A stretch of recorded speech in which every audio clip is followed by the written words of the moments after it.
20 թվականին, երբ որ այդ 35-ից 37 հազար կամավորները կեսը, որ Արցախ էին գնացել, հենց առաջի գմփոցից, ասենք, ցրվում էին, կամ դադարում էին դիմադրել, կամ հետ էին քաշվում, կամ փախնում էին։ Հաճախ իրար չէին ճանաչում։ Մի հատ օրինակ բերեմ, ուրեմն կարմիր շուկա կարևորում եմ ես, որ դասալքությունը, փախուստը մենք չկապենք մեր ազգի, մեր տեսակի, մեր բանակի հետ։ Իրանք պատրաստ չէին, իրանք սովոր չէին, ցանկացած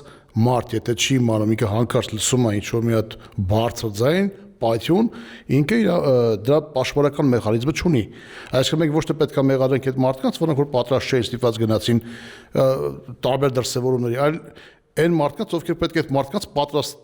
պատրաստ էին այդ ամբողջին։ Մենք պատրաստ չէինք։ Այնպես չի, որ մենք չգիտեինք, որ պատերազմա լինելու, նույնիսկ օրով չգիտեինք, որ պատերազմա լինելու։ Դե ասենք այդ նույն կամավորների մեղքն կար, այդ իրանց մեղքն էլ կար, ասեմ ինչու։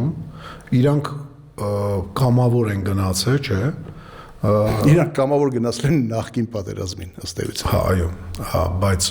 նախկին պատերազմում էլ չէ։ Նախկին պատերազմի մասին էլ պատկերացումներ իրանք կազմել են երևի թե այն ամբողջը ինչ որ ցուցադրվել է իրանց հերոսատեսությամբ։ Կինոներից մեկ էլ ասենք պատմության դասագրքերից, մեկ էլ են հեքիաթներից, որ պատմել են, ասենք իմ հասակակից պատերազմ։ Այսինքն ոչ թե իրանք էին մեղավոր, այլ պետությունը պետություն պիտի լինի, համար որ քաղաքացիներին պատրաստի ցանկացած կարգի ռազմական գործողության, պաշտպանության։ Եթե չի պատրաստում, բարձր որ բայց մենակ քաղաքացին քիչ է։ Պետք է պատրաստես նաև ստորաբաժանումներ։ Միանշանակ Հավելյալ ստորաբաժանումներ։ Օրինակ ստորաբաժանում ես ինչի ասացի քաղաքացի, եթե ցանկացած ստորաբաժանում ինքը իր հետևում